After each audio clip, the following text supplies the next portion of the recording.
Hello my lovely viewers, আমি পায়েল আর একটা mini blog নিয়ে তোমাদের সামনে চলে এলাম। এটা হচ্ছে শেষ পার্টটা, যেখানে মাইথনের লাস্ট পার্টটা তোমাদের সাথে শেয়ার করছি। এটা হলো ভান্ডার পাহাড়, এটা হলো শিব মন্দির একটা। এখানে 108টা সিঁড়ি আছে, 108টা সিঁড়ি ভেঙে উপরে উঠতে হয়।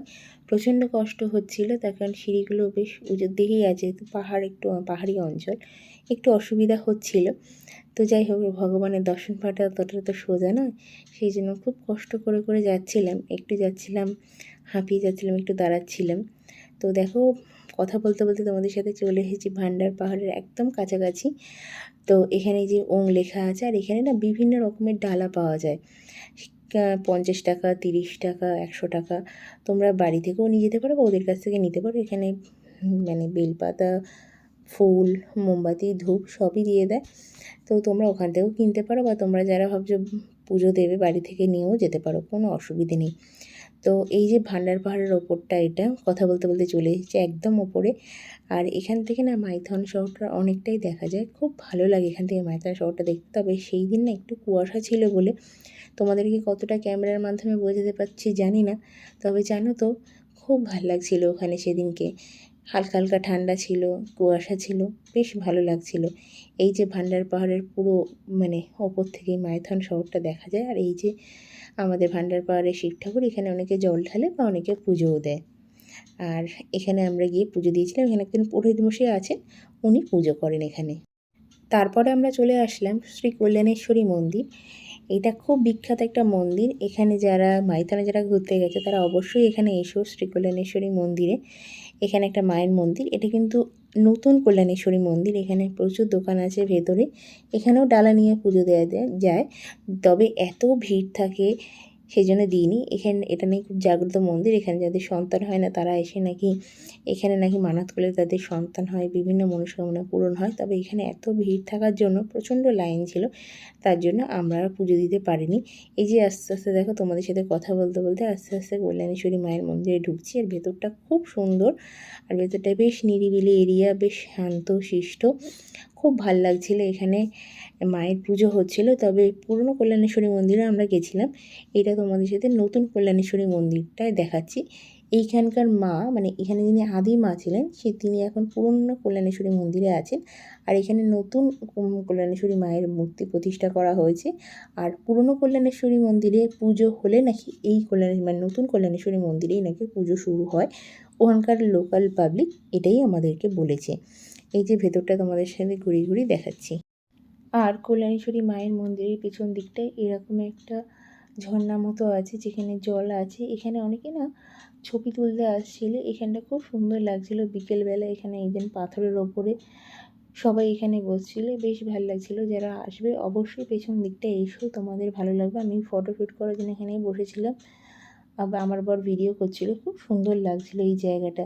এই জায়গাটা অবশ্যই কিন্তু মিস করো না। কল্যাণেশ্বরী মায়ের মন্দিরের ঠিক পেছন দিকটাই আছে, ভেতর দিয়ে ঢুকে পেছন দিকটা আসবে। দেখো অনেকে এখানে আসছে। এখানে ছোট্ট একটা ঝর্ণা মতো আছে, খুব ভালো লাগবে তোমাদের এলে আশা করি। এই যে জলটা দেখো, খুব সুন্দর লাগছিল। আর দেখো, কথা বলতে বলতে চলে এলাম, এই যে বলেছিলাম না পুরনো যে কল্যাণেশ্বরী মন্দিরে তোমাদেরকে নিয়ে আসবে। এখানে অনেকেই আসে না, কিন্তু এটা হচ্ছে পুরনো কল্যাণেশ্বরী মন্দির। এখানেই এক কল্যাণেশ্বরী মন্দির ছিল, এখন নতুন জায়গায় নিয়ে যাওয়া হয়েছে। এই যে শ্রী শ্রী আদি মা কল্যাণেশ্বরী মন্দির, এটা হচ্ছে পুরনো কল্যাণেশ্বরী মন্দির। এইখানে আগে পুজো হলে তারপর নাকি আমাদের নতুন যে কল্যাণেশ্বরী মায়ের মন্দির হয়েছে সেখানে নাকি পুজো হয়। তো এখানে জুতো খুলে মেন মন্দিরে প্রবেশ করতে হয়। ওখানেও তাই, ওখানে তো জুতো পরে মায়ের মন্দিরে প্রবেশ করা যায় না। তো তোমাদেরকে দেখাচ্ছি আদি কল্যাণেশ্বরী মায়ের মন্দিরের মায়ের মূর্তিটা ঠিক কীরকম। এই দেখো, তোমাদেরকে বললাম যে আদি কল্যাণেশ্বরী মায়ের মন্দিরের মূর্তিটা দেখাবো। এখানে না আমরা অঞ্জলিও দিয়েছি, এখানে আমরা পুজো দিয়েছি, খুব সুন্দরভাবে দিয়েছি। যে নতুন মন্দিরটায় পুজো দিতে পারিনি।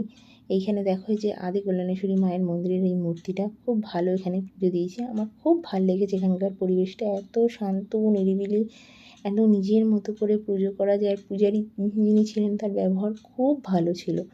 তো তারপরে এখান থেকে চলে এসে দেখো কয়লা মাইনিং হয় এখানে, সেখানে চলে এসেছিলাম। এইটা রাস্তা যেতে যেতে পড়েছিল, আমার যে ড্রাইভার দাদা ছিল তিনিই দেখিয়েছে। খুব ভাল লাগছিল দেখতে। আমরা তো কলকাতায় থাকি, বাইরে গেলে কত কিছুই না দেখা যায় বলো। কয়লা মাইনিং হচ্ছে, কত কিছু নতুন অভিজ্ঞতার সম্মুখীন হতে হয়। মানে নতুন নতুন জিনিস দেখতে না আমার খুব ভাল লাগে, জানো তো। এখান থেকে নাকি কয়লা উৎপাদন হয়, বেশ নতুন জিনিস না এগুলো, আমার খুব ভাল লাগছিলো দেখতে। তো তোমরা কারা কারা এরকম নতুন অভিজ্ঞতার সাথে পরিচয় হতে ভালোবাসো আমাকে অবশ্যই কমেন্ট সেকশানে জানিও কিন্তু। আর এই যে কয়লাটা দেখতে পাচ্ছ, এটা বাড়ির কয়লা হিসেবে ওখানে ব্যবহার করা হয়। আর যে বড় কয়লাটা দেখতে পাচ্ছ নিচে যার উপর রাখলাম, ওটা নাকি ফ্যাক্টরি কয়লা হিসেবে ইউজ করা হয়। এবার আমরা একটা জায়গায় যাচ্ছি, এখানে না মানে কয়লা মাইনিং করার সময় মানে এখান থেকে খুব জল উঠে গেছিলো এখানে। আর এখানে কয়লা মাইনিং হয় না, এখানে প্রচুর পরিমাণে জল উঠে গেছে, এখানে একটা লেক টাইপের হয়ে গেছে। এই যে ড্রাইভার দাদা যিনি আছেন উনি নিয়ে যাচ্ছেন। বেশ সুন্দর জায়গাটা, মনে হচ্ছে না এখানে একটা লেক আছে, তার ওপাশে কয়লা মাইনিং হচ্ছে আর এইদিকে আমরা দাঁড়িয়ে আছি। আর এই হলো সেই লেক। দেখো লেকটা দেখতে মনে হচ্ছে এটা কিন্তু লেক। এখানে কিন্তু আগে কয়লা মাইনিং হতো, এখান থেকে কয়লা খনন করে কয়লা তোলা হতো, তারপরে এখানে জল উঠে যায়, সেই জন্য আর কয়লা তোলা যায়নি। ওই যে পেছন দিকটা যেটা দেখছো, উল্টো সাইডটায়, পিছন নয় সরি, উল্টো দিকে যেটা দেখছো ওখানে কিন্তু এখনও মাইনিং হচ্ছে, মানে এখনও কয়লা তোলা হয়। আর এদিকটা আমরা এখান থেকে পুরো ওটাকে মনে হচ্ছে না একটা লেক, এটা কিন্তু লেক নয়, এখান থেকে কয়লা খনন করা হতো, সেখান থেকে জল উঠে গেছে, খুব সুন্দর লাগছে, অপূর্ব একটা দৃশ্য। তো তোমরা এরকম অফবিট প্লেসের আমার এখান থেকে যারা খোঁজ পাবে অবশ্যই তোমরা যেও, আর আমাকে জানিও তোমাদের কেমন লাগলো। আর আজকের ভ্লগটা এখানেই শেষ করছি, তোমাদের কেমন লাগলো অবশ্যই জানিও। চলো দেখা হচ্ছে নেক্সট ভ্লগে, ততক্ষণে টাটা, সবাই ভালো থেকো।